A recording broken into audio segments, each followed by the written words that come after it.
भैया घोरे रहतन त हम कुटबैती तारा लगे ई बोलबा से तो कुछ होखेला ना तो बसले बन खड़े एगो रहुआ त हम सोची ना कि देवर जैसे कुटवा लेतनी।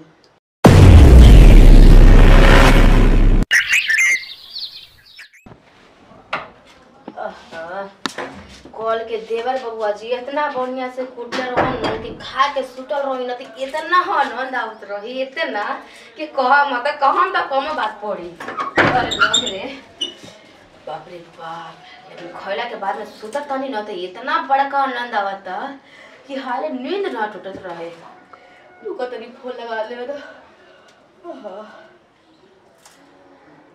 रिंगो नहीं खिलौकत का आज नहीं का आजकल फोन के हमारे हो गए बटे कभी नेटवर्क रहता तो कभी नेटवर्क के गायब हो जाता टे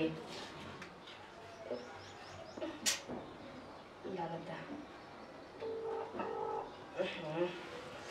आजो जाता नहीं आराम से कुटवा ले आजो। हेलो हेलो गाजी देवर जी का हाल चाल बा? कहाँ बानी? अरे कहाँ बानी, हम तो घरे न बानी।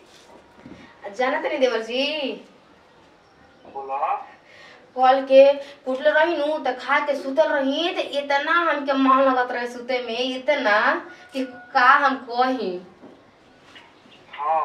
हाँ आ सुनी ना आ फेरो हम आवत नहीं रह घरे ना ना बोलती ना का है मत यो अब बक जी कल थोड़ा मोट खाली एकदम दरी लेखा कूट देले रही आज हम नु त थोड़ा मेही लेखा कूट देम ठीक बा।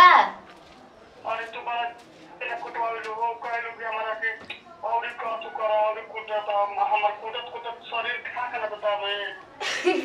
अच्छा सुनी जब ले चौरा मेही ना होखी तब ले कहां अरे का तो कहत हो बोला तो का मना करतन कि नहीं खावे के बताई जब और भैया घोरे रहतन त हम कुटबैती तारा लगे ये बहुत जी हां कहता ना देरी ले तू कुटवावे ना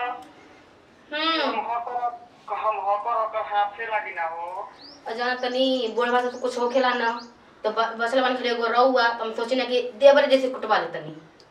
ना ना भौजी मत आइयो, हम बीमार रहे राती में तू तो खूब बढ़िया ना सुतर कूदत हमर बेचैन लगता हो। चुप रही ढेर बहाना करी मत हम चुपचाप आवत तनी ठीक ना हमारा बात के नहीं के दादा हम ना तू ढेर देर ले कुटा अब बक बहन छिनेरा जब देखा तब खाली बहाना करत रही ना हम आवत तनी।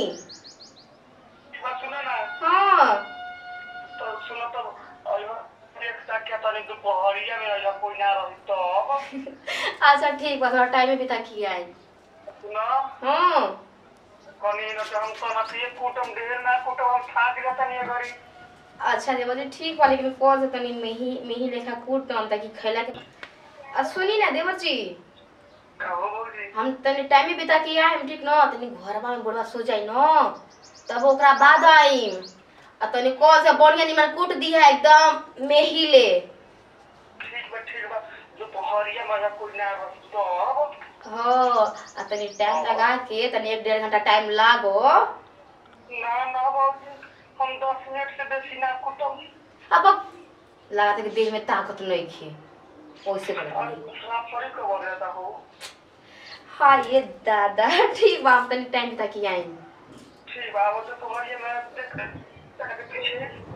ठीक चला देवरा तो तैयार हो गए कुटे खातिर अब हमो चले नहीं कुटवावे या पताया अकनी तो फोन देना कहां लगा के कहीं फोन का आना तो भात दे के लगा के चल चली कैसे बोली ना जी उनका नाम नहीं खे लगावे के अरे रितेशवा के दे अपना पुतोए के सामने इतना मुंह फट लेखा बोलत रही ना अकनी ली लगाई लॉक कर देल बनी सुनी ना तनी हम जात नहीं सूरज बहू के घर आवा। हां अच्छा ठीक है जा बाबूजी हां घर देखत रहो हां देखत रह जा।